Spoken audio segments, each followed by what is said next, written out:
I woke up in a birthing sack, panicked, and choking on amniotic fluid. I clawed at the fleshy walls, fighting with all my terrified strength to free myself. With a wet, ripping sound, I was dumped onto the muddy cobbles of the street below, twisting my ankle as I landed. Cold rain blasted my naked body clean of the sack's liquid. I tried and failed to get to my feet. The street was alien to me, an insane medley of architecture ranging from the modern to the prehistoric. The sky above, oiled with storm clouds, illuminating my surroundings with non-stop flashes of lightning. A man walked over to me. His hair was matted with filth, and the rain streaked down his mismatched leather clothes. He said nothing, just watched me squirm on the floor. Please, help me, he answered by slamming a foot down on my face, breaking my jaw and making my vision real. He moved onto my limbs, stamping and tugging until he heard the bones snap. Crippled, naked and screaming, there was nothing I could do to defend myself when he started to eat me alive.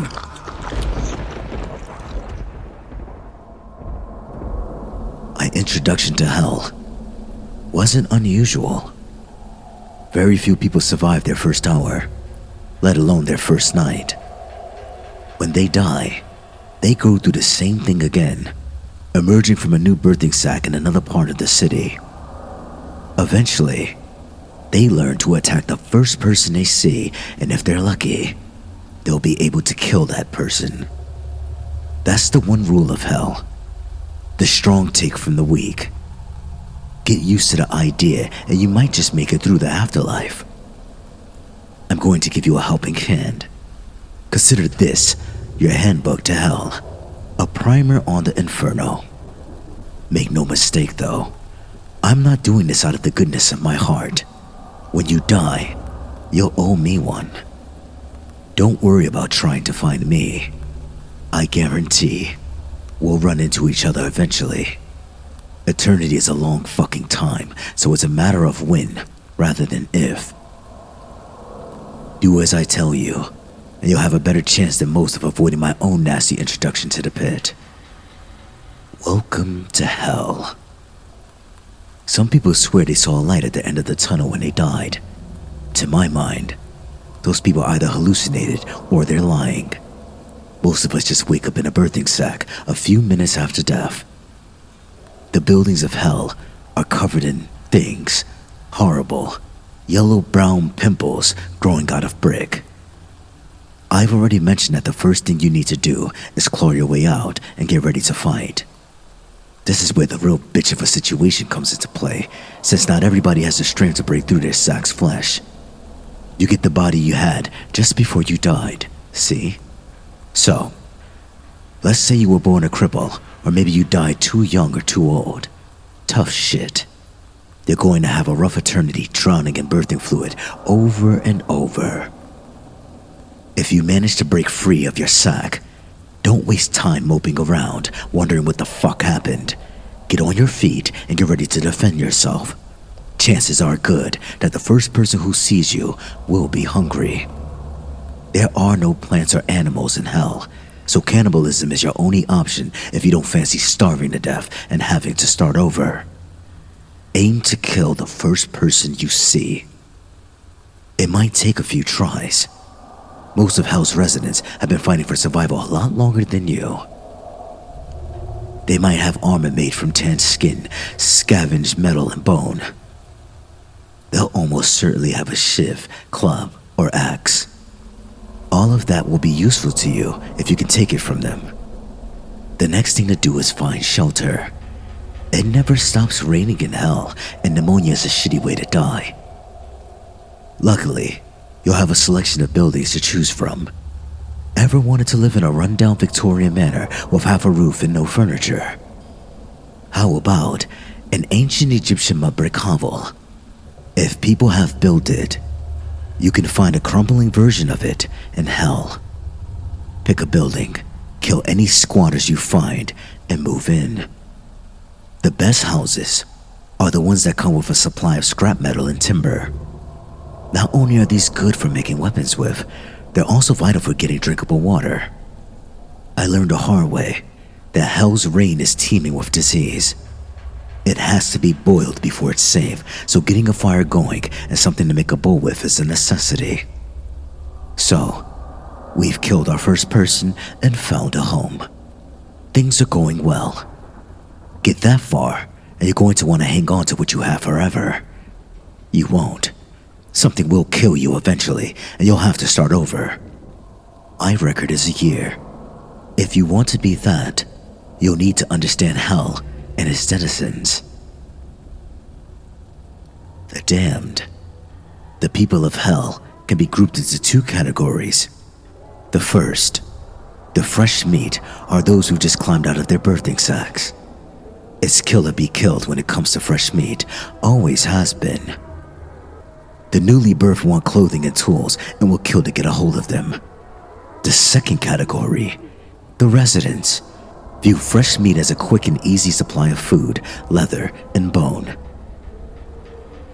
Residents have an easier time of it for sure, and all of them want to fight to retain their resident status as long as they can. Make no mistake though, residents victimize each other just as much as they prey on the fresh meat. If you're a woman, for instance, well, you better get over any hang-ups you have about rape. Women raped in Hell far more than men. It's just a fact. If you're not one of those bodybuilders or warrior woman, do the smart thing and prostitute yourself for protection. Self-respect doesn't keep you breathing. Remember how you get the body you just had before you died? Well, that fact forms from the core of Hell society. The truth of the matter is that throughout history, it's usually been men who die in battle. That means that in Hell, there are a lot of men with young, strong bodies fit for war. Don't like it? Tough. Those are the guys who call the shots. If you can't fight them, you better do as they tell you. If you live long enough and fight well enough, you might get invited into one of the resident tribes. These are groups of people who band together for the sake of safety in numbers. Believe me, being part of a group makes things a lot easier in Hell. However, keep in mind that you're only part of the tribe for as long as you're a resident. Get yourself killed, and it's back to being fresh meat. Tribes offer the closest thing to civilized society you'll find in Hell. If you're a part of a tribe, you have people on your side who probably won't kill you unless shit gets rough. Doesn't sound like much, but that's about as good as it gets. My own survival record was thanks to getting into a tribe. Life was good for a while there. We had about 50 soldiers and plenty of girls to fuck. Nobody could touch us, and the men abided by an honor code, so the usual fear of being stabbed in the back by your friends wasn't too much of an issue. I could have spent my eternity in reasonable comfort, but Hell has ways of fucking over a good thing. Human flesh and boiled rainwater doesn't exactly make for a balanced diet, and sooner or later, even the strongest resident dies of malnutrition. I did well to last a year on it, though the last few months were agony. If I believed in God, I swear he designed Hell in such a way that nobody stays on top of the food chain for long. Next, the city in the wasteland. Most of the damned live in Dis, the city of Hell. That's where all the fresh meat is born, and considering the size of the place coupled with the short life expectancy, a lot of people will spend eternity without ever setting foot outside of Dis.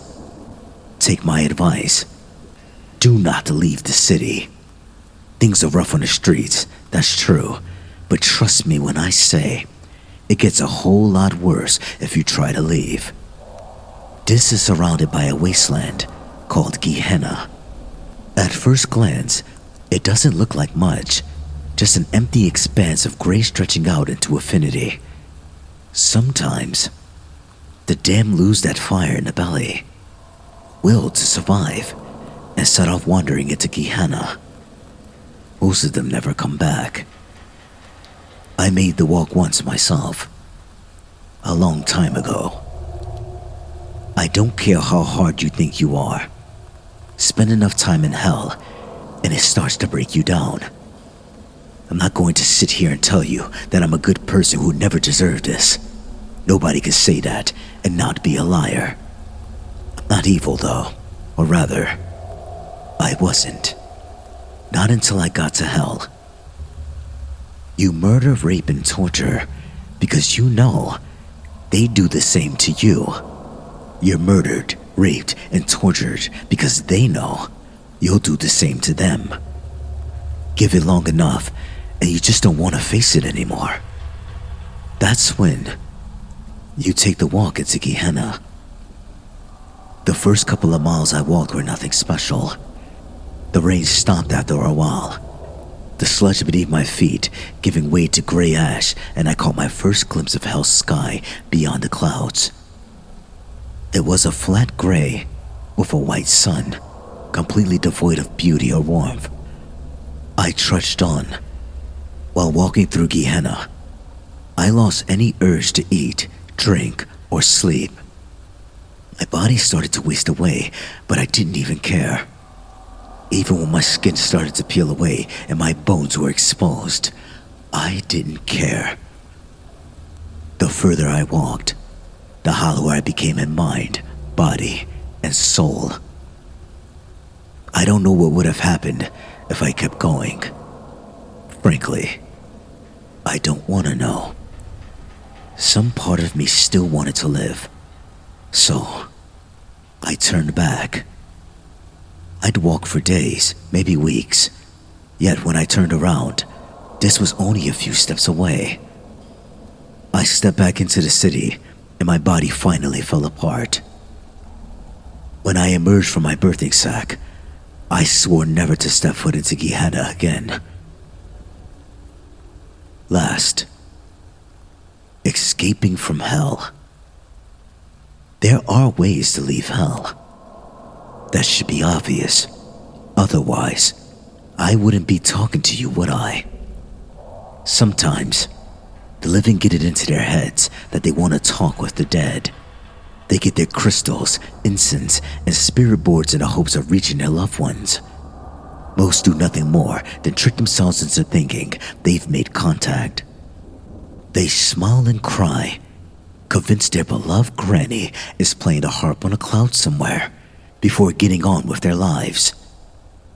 A few have the skill to actually reach us, though. They can open the gate between hell and the world of the living that we perceive as a pillar of fire stretching down from the clouds. As soon as one of those pillars shows up, the damned scramble to be first to get to it. You haven't seen the true nature of a man until you've watched thousands of the damned swarming over each other, kicking, biting, and clawing to be the one who escapes. Contacting the dead always results in a bloodbath. Even the most civilized tribes fall apart the instant it becomes clear that only one of them can live. I've left hell twice now.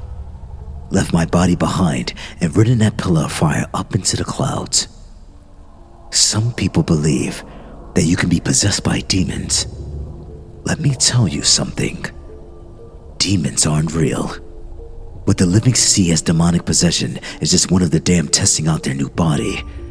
Let's face it, if you fought your way through hell to get back to the world of the living, you're not going to be on your best behavior for long. Sooner or later, we take things too far. Our host dies, or their family cave and recruit an exorcist. Then we're fresh out of the birthing sack and on the streets again. I'm going to go now. When you get to hell, remember my advice, and that you owe me one. Maybe we could form a tribe someday. For the time being, though, I want to see what my new body can do.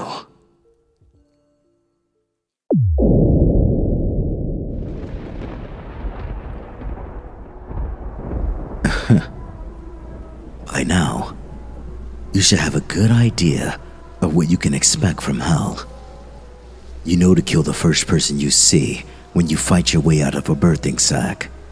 You know to find clothing, tools, and shelter. You know that no matter what you do, how well you do, someday, it's back to being fresh meat. This is the biggest city you can imagine. Tribes fight and die for territory, and taking a wrong turn is a fucking death sentence. You'll get a feel for where you should and shouldn't go eventually. Develop the kind of street smarts you need to stay a resident for more than a day. Even so, there are places in this that you should know about. Let's do a little sightseeing tour of hell. Maybe the advance warning will do you some good. So, Skin Street. Allow me to tell you about the first time I saw Skin Street. I dropped out of my birthing sack onto the road, stood straight back up, and got myself ready to fight. Nobody was there. Not one single person was out on the street that stretched for miles in either direction. I relaxed a little and took a look around.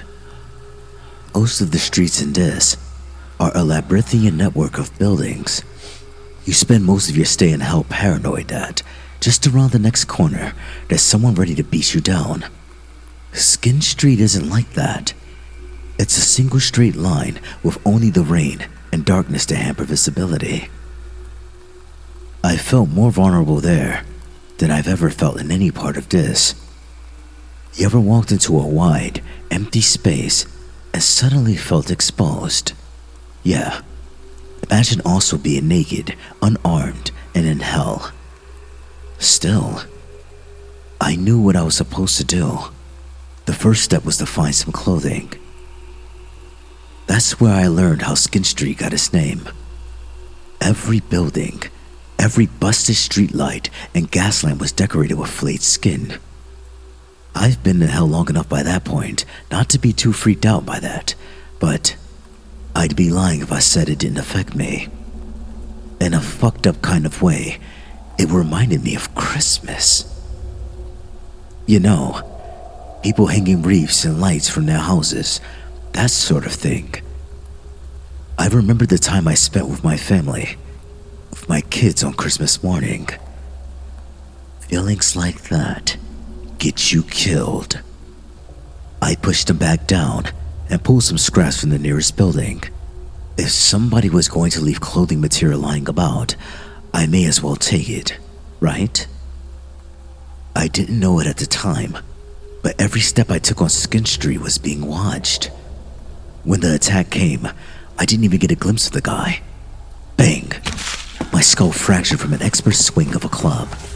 Whoever hit me went for my eyes the second I hit the floor, stuck his fingers right into my socket.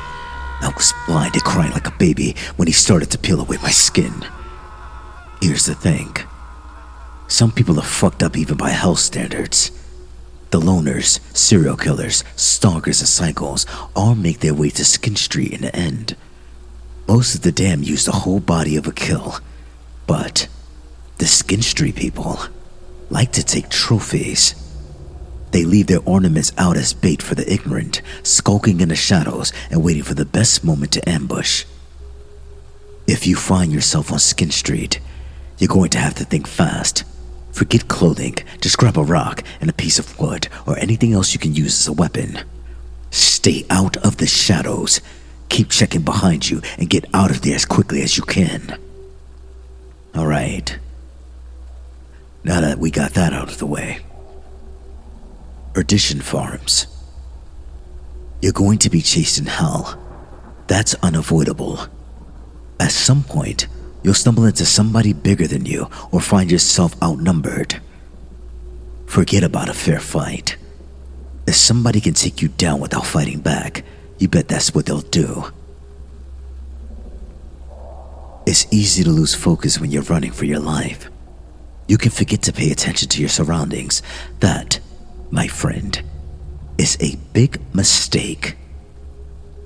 The outskirts of Perdition farms are littered with billboards. They promise free food and safety to anybody fucking stupid enough to believe them. The tribes that fight over that particular territory like to herd people off the streets and into an industrial complex they call home. The good news is that those tribes won't kill you. The bad news is that they're big fans of taking people alive. They've got a project, you see. Been working on it for as long as I can remember. I couldn't tell you who originally decided that hell should have organized food production, only that the idea stuck and that over the years, countless tribes have taken it upon themselves to try and make that dream a reality. Get yourself captured by them and you can look forward to a bit of slave labor.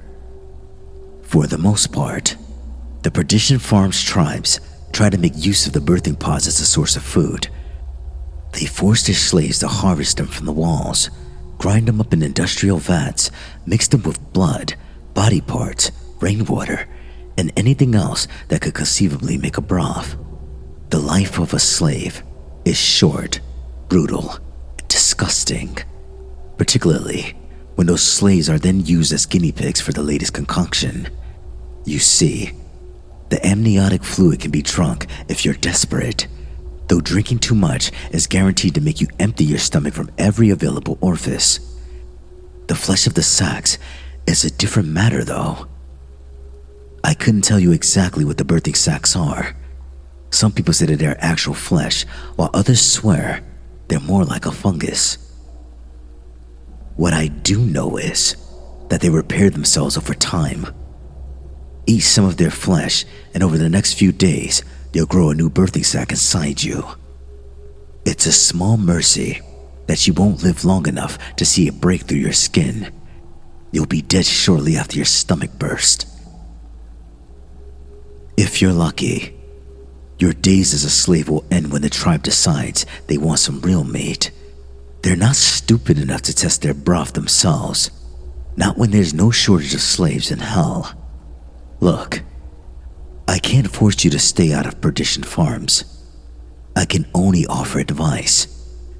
In my opinion, if you think you're being herded there, it's better to take whatever's to hand and cut your own throat. I take fresh meat status 100 times before spending another day on the farms.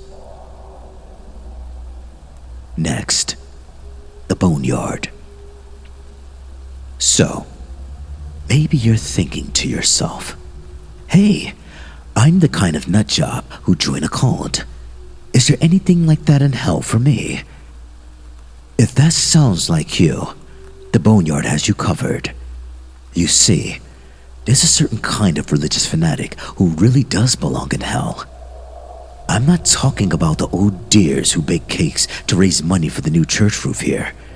I'm talking about the guys who went to war because God commanded it, who burned women supposedly consorting with demons and saw nothing wrong with fucking the odd kid. When those people get to hell, they're too thick-headed to make sense of what happened. Why face reality when you could pretend it's all just a test of faith? They find like-minded folk in the boneyard. I'm told that at one time, the boneyard was a cathedral surrounded by a cemetery that stretched from horizon to horizon. Maybe that's true. I don't know. These days, it's a shanty town of temples and churches built from materials scavenged from the streets. Everywhere you look, you'll find wide-eyed zealots preaching their own twisted version of redemption and gangs of masked men on the prowl for fresh converts. Mortification of the flesh is the main pastime in a boneyard. If you listen to the cacophony of sermons, you'll be informed of how the flesh is wicked and must be purged of sin. How lucky we are to be given such a holy duty. How fortunate to be given the opportunity to redeem ourselves before God. The people of the boneyard have had a long time and plenty of fucking practice when it comes to mastering torture and degradation. I'm not a good person. I've killed, raped, and cannibalized. But I can honestly tell you, I'd never been able to dream up some of the shit that goes on in a boneyard. I wandered in there by accident once, and I've never been able to get what I saw out of my brain. I watched a woman, naked and bound, forced onto her knees and violated with iron rods. A preacher sewed his own eyes and lips shut in front of a crowd before sawing off his manhood with a piece of slate. A boy of maybe 14 was publicly crucified. A girl was drowned in shit. An older man had sharpened flint pushed under his fingernails. And I could list off 100 other atrocities done in the name of redemption. Stay away from the boneyard. The people there decided that hell just isn't hellish enough for their liking. Forget about redemption. Forget about God. The only way out of hell is by riding a pillar of fire and taking over a living body. Focus on that if you want to escape. The damned can't offer you salvation. The damned only offer pain.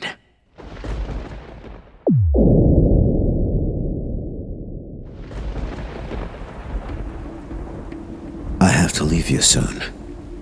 If I'm to make the most of life on Earth, I'm afraid I'm going to have to skip town. While I've had plenty to keep myself entertained, this body just isn't suitable for a run-in with the police. It's only a matter of time until some nosy neighbor thinks to pick up the phone. With the humidity over the last few days, Mummy and Daddy are already pretty ripe. Here's something you have to understand. Hell is a big place. I've given you fair warning about a few of the locations I myself have run into, and that will have to do. Even if I wrote a library's worth of novels solely dedicated to mapping out the distinct locations within this, I still couldn't tell you everything about the city. What I can do is give you a bit of information about some of the damned. The Slaughterman. Take a moment to think about all the celebrities you know. How many of them do you reckon would do well in this? Not many, I'll wager. Perhaps none. Fame and fortune on Earth doesn't count for shit when you're dead. Very few people are strong enough, mean enough, and downright psychotic enough to earn a reputation in hell. Those few who have what it takes are people you never want to meet. The Slaughterman is one of hell's legends. A huge bearded man with foul teeth, bloodshot eyes, and foam on his lips. Rumor has it that the day he first emerged from a birthing sack, he was unlucky enough to land at the feet of a slaver tribe. Well, those tribesmen chuckled to themselves and readied their clubs and whips, only too happy to take some fresh meat captive. Outnumbered 12 to 1, naked, unarmed, and brand new to hell, most people wouldn't stand a chance. If you believe the stories, the Slaughterman shrugged off the clubs battering against him and the whips cutting into his flesh as though they were insect bites. He picked up the first slaver, put his hand into the man's mouth, and pulled his jaw right out of his skull.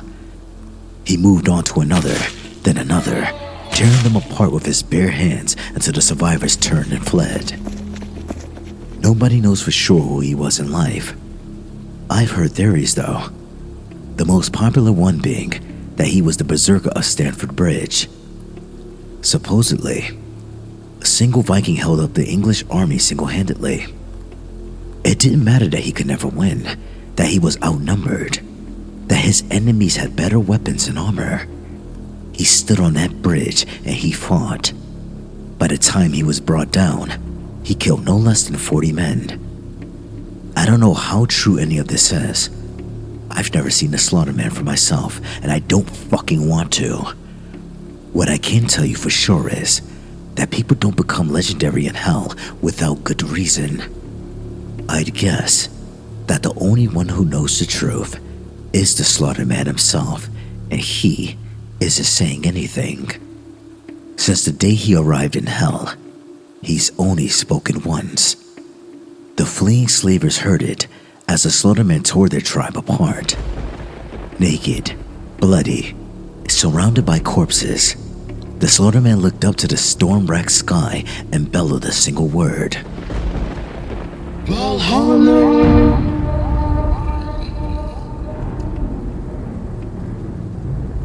Next, hellhounds. How about a little story? I wasn't new to hell. I made myself some clothes in a wooden club, found shelter, and had a big slab of meat roasting over a campfire. The only thing I didn't have was a tribe. The area I'd been birthed in seemed slummy even for Des. All half-collapsed hovels and mud huts. Iron was scarce, barely enough to make myself a water bowl. All in all, not a good spot for a tribe. My plan was simple enough.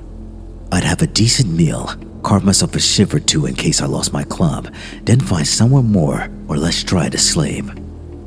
After that, I set out to look for a tribe. Even the mildest tribe initiations result in a few scars and a broken nose, so I wanted to be as well rested as I could be. Sleep in hell is both vital and dangerous. There's an act of finding somewhere that's simultaneously sheltered, hidden, and with access to an escape route. Even then, you never get more than a few hours at a time. In hell, the slightest suspicious noise should scare the shit out of you.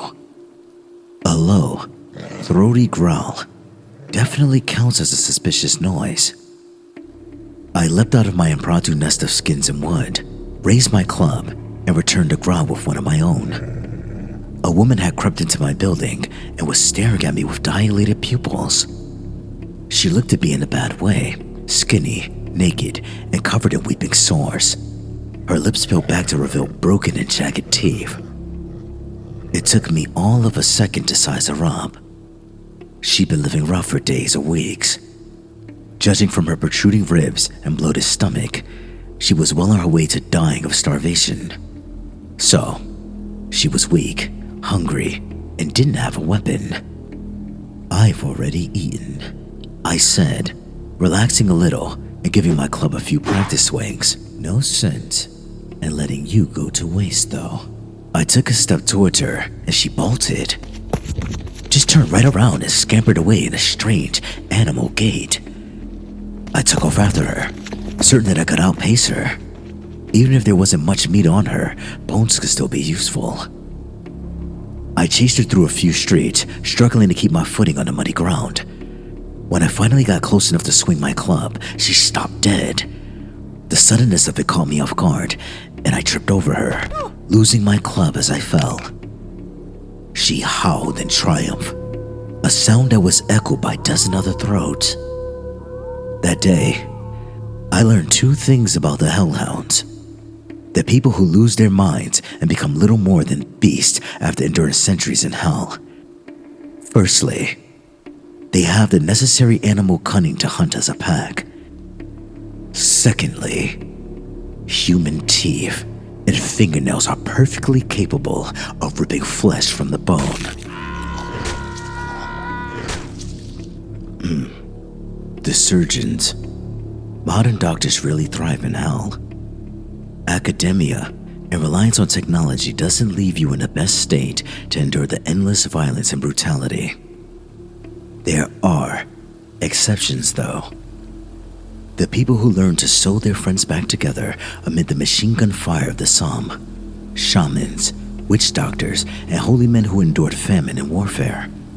Survivalists who knew how to cauterize their own wounds in the middle of a forest. Those are some of the people who might just be strong enough to ply their trade to the damned.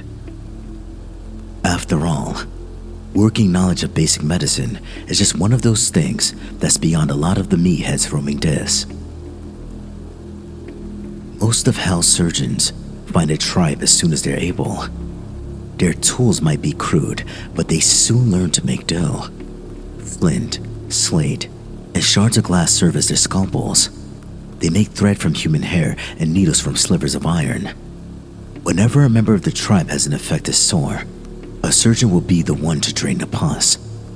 A tribal surgeon could well save your life, but they'll do it without anesthetic. Then, there are the freelance surgeons, the people who try to go it alone. They make themselves a uniform, the theory being that the damned will recognize them if they all look alike. It doesn't really work. But then, You can't expect much logic from people who lost count of how many times they've died. For one thing, fashions change over time. I'm told that the freelancers wore headdresses and bone necklaces at one point. The current trend is to mimic Venetian plague doctors by donning a beak mask and wearing a long black coat of fire-blackened skin. Freelancers are rare. Very rare, in fact. You'll see thousands of the damned for every freelancer surgeon you come across. When you do come across one, be fucking careful. Firstly, surgeons don't get a free pass in hell. The damned are more likely to attack a freelancer than they are to barter their tools, clothes, or slaves in exchange for his services. You can't be certain if the man in the bird mask and black coat is really a surgeon, or somebody who murdered a surgeon and took his clothes. Perhaps they made the outfit themselves in order to draw the weak and the wounded close. Advertising doesn't always work as intended in this. If the freelancer turns out to be genuine, that doesn't give you an excuse to drop your guard. Freelance surgeons aren't usually the most stable people. But another way, freelancers are usually sadistic fucking psychopaths. Sure, they might stitch you back together and send you on your way. They might also decide it'd be more interesting if they stitched you to somebody else. They might think paying an arm and a leg for a service should be taken literally.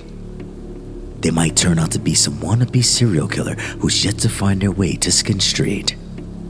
For each freelancer trying to do a tough job in a tougher place, there are a dozen or so Mengles who want to try out their toys on somebody too injured to fight back. Stick with your tribe surgeon if you're lucky enough to have one. Failing that, learn to patch up your own wounds. Trust me, if you're able to read, you've already got the intellectual advantage over a lot of Hell's residents. Universal education is pretty recent. Freelancers aren't worth the risk. Cambions. I'll be honest with you here. I don't know if cambions actually exist. What I'm going to tell you is something that somebody else told me.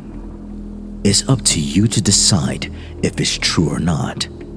Personally, I really fucking hope it isn't. People one another in hell. It happens a lot. If you're not strong enough, it'll happen a lot to you. The good news for the ladies out there is that damn men fire blanks. You'll almost never be impregnated. I say almost never, because if you believe the stories, there's an incredibly slim chance that a couple of those little swimmers will be awake and looking for an egg. Just to put this in perspective, we're talking conjoined twins level of unlikeliness here, and that's just conception. The chances of a pregnant woman surviving the full 9 months in hell are probably conjoined triplets level of unlikely. You're talking about a perfect storm of beating the odds here. But this is eternity. A monkey randomly mashing keys on a typewriter will eventually produce the complete works of Shakespeare if it goes at it for an eternity. The result of that perfect storm, of those monkeys with their typewriters, is a cambion. A child conceived and born in hell. I'm not saying they exist, okay? I'm saying I've met somebody who swears it's true and that he's seen the cambion for himself. You see babies in their birthing sacks from time to time. Usually it's just a body. Occasionally you see one drowning. Most of the damn ignore them. They wouldn't survive a day on the streets even if you could afford to devote your full attention to them. Better to leave them be. It's only the really fucked up people who cut through their sacks and... yeah, I'm not going to finish that thought. I'm getting sidetracked. So, this cambion who may or may not have existed apparently looked like a normal child. It cried, it shit, it sucked its mother's tits just like a regular baby would. The mother was part of a tribe and they'd been able to protect her throughout her pregnancy. Couldn't tell you why. Curiosity, perhaps. When it was born, the whole tribe gathered around to have a look.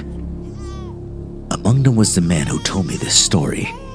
Somebody I'd meet years later and eventually kill.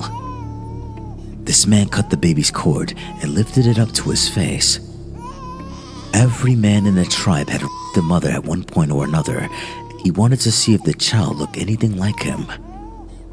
The Cambion looked like a normal child in every way, but one. Its eyes were dead, lifeless, like a doll's. Sure, the kid was alive. It wriggled and cried like a normal baby. Those eyes were wide open though, not scrunched closed like a newborn's eyes should be. Wide open, empty, doll's eyes. If that story is true, I don't blame the tribe for killing the child. Something like that shouldn't exist. Right, I'm done. I have to go. This is the point where people like to have things nicely tied up. A few dragons slain, a few maidens saved. At the very least, you could expect some kind of moral lesson to think over. I think that, in this case, that sort of thing is missing the point. There are no dragons to slay, no morals to learn. We do not live happily ever after. There's no grand revelation, no clever twists, no purpose, no redemption, no hope. There's only eternity among our kind.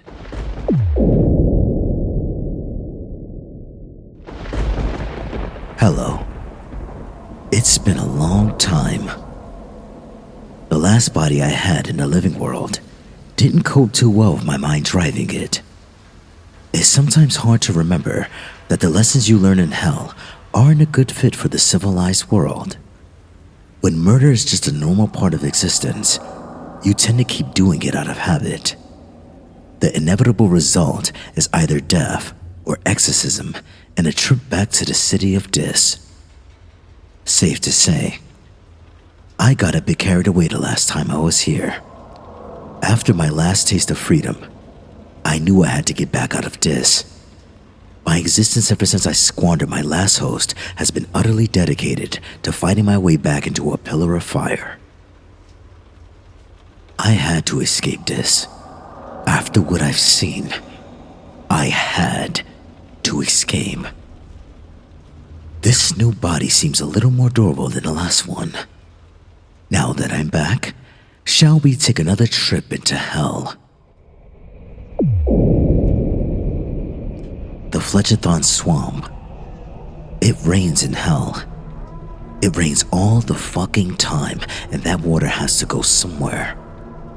Most of it drains out into the Gehenna, where it sinks into the otherworldly ash and apparently disappears. The rest of it flows either into the sewers beneath the city or it collects in the Fletchathon Swamp. Remember how it's a bad idea to drink the rainwater in hell without boiling it. Well, Fletchathon's water will kill you no matter what you do with it. Even letting the stuff touch your skin can be deadly. You see, the swamp isn't just filled with disease and rot, it's also brimming with chemical waste. One pool might simply be undrinkable, but another might dissolve your flesh. If you're mad enough to travel to Fletchathon, or unlucky enough to be born there, your odds of survival are slim. Fletchathon's waters are inky black, and it's impossible to tell just how deep a pool is by looking. It could be an inch, or it could be a mile. You never know whether or not your next footfall will plunge you into the cloying abyss. Worse still, there are places where the sewers gradually drain the water and create unseen vortices capable of dragging down even the strongest of the damned. To navigate the swamp, you're better off using the crumbled buildings as stepping stones. The corrosive water causes wooden supports to wither and collapse, so there's plenty of debris lying around to stand on. Even so, If you don't take it slow and keep your balance, it's easy to slip and subject yourself to a fucking agonizing death. Last but not least are the wildfires. These are the reason that even the most insane tribes don't try to establish a permanent stronghold in the Phlegethon swamp. All that chemical waste and decaying matter makes the swamp extremely volatile. A lightning strike or buildup of gases can result in immense explosions that ignite Phlegethon's surface for miles around. Wildfires move fast. I guarantee you that you won't outrun one. Cositas. The first time you see Cositas, you could be forgiven for thinking you reached the very edge of this. The pit is dozens of miles wide and several times as deep. At some point in the dim and distant past, a fragile alliance of tribes put their slaves to work digging a quarry. Why they did this is lost to time, but many believe it was an attempt to escape this. Perhaps those tribes hoped that if they dug far enough, they'd eventually turn their way out of hell. In my view, the more likely answer is that the tribes were looking for resources. If that's true, then the excavation was a success. Miles below the surface, beneath the rock and dirt, there are caverns filled with veins of iron and copper. So far underground and sheltered from the relentless fucking rain, it's far easier to create a hot fire enough to smelt ore. The value of such a position wasn't lost on the tribes, and that alliance soon showed how brittle it was. After a short but savage burst of treachery, the initial settlers of Cositas all but wiped themselves out. Since then, the pit has been settled and mined countless times. Coordinated efforts from various tribes have transformed the quarry into an abyss. So far, these alliances have always been broken sooner or later. Cositas has many paths into its depths, and the lower you go, the more labyrinthine the pit becomes. The sprawling caverns shelter entire shantytowns and crude smelting facilities. Some are abandoned, others have been lost to cave-ins. Yet there are still plenty of tribes who fight, join forces, and betray one another over the precious ore veins. By this point, you have to go pretty fucking deep to find an untapped vein, and this is where Cositas becomes truly deadly. Anybody who thought they might be able to tunnel out of hell would be sorely disappointed once they learn what lies in the depths.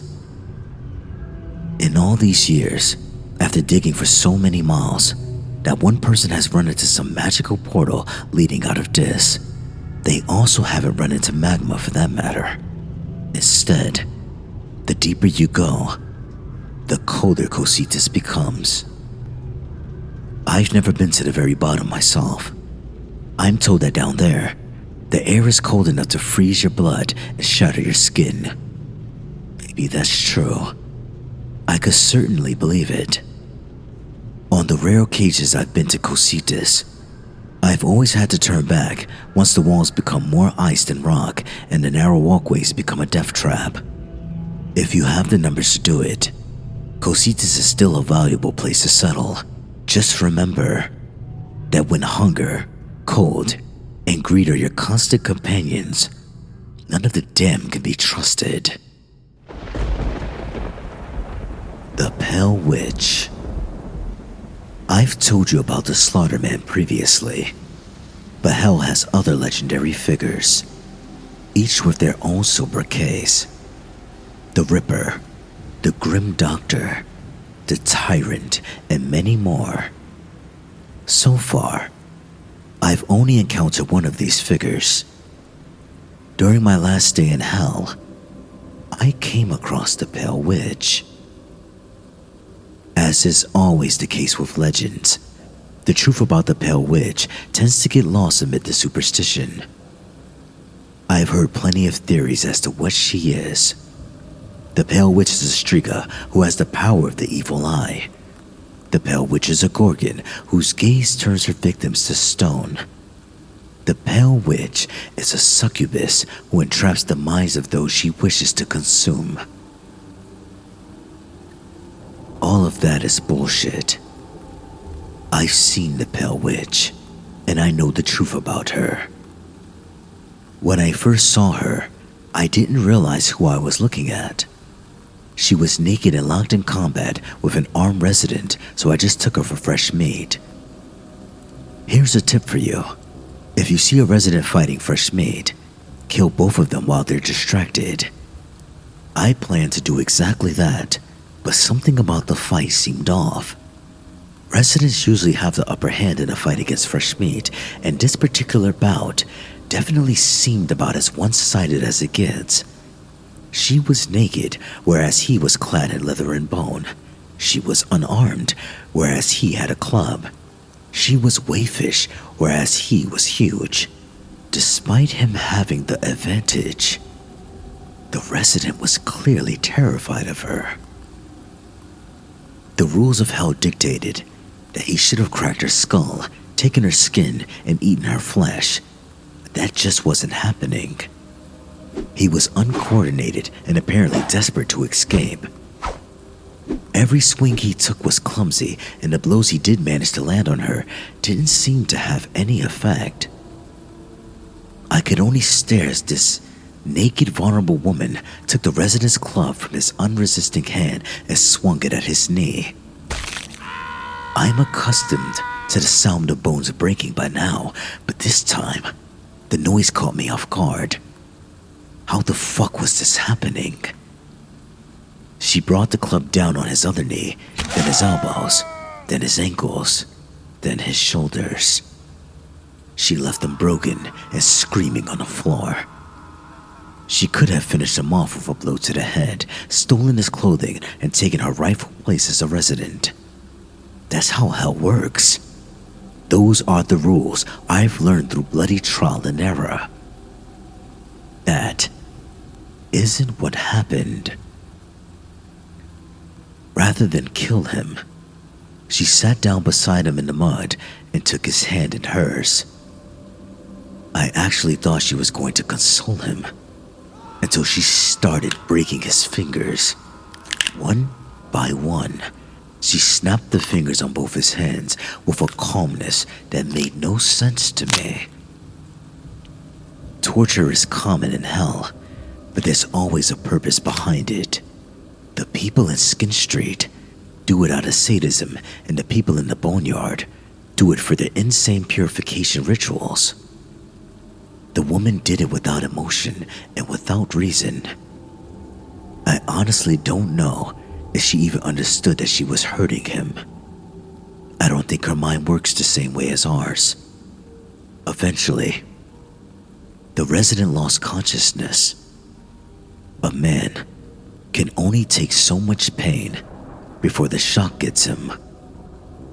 Surely now, she'd be satisfied.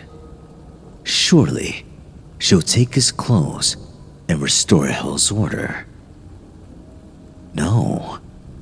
She stood up, tilted her head slightly, and uttered a noise for the first time.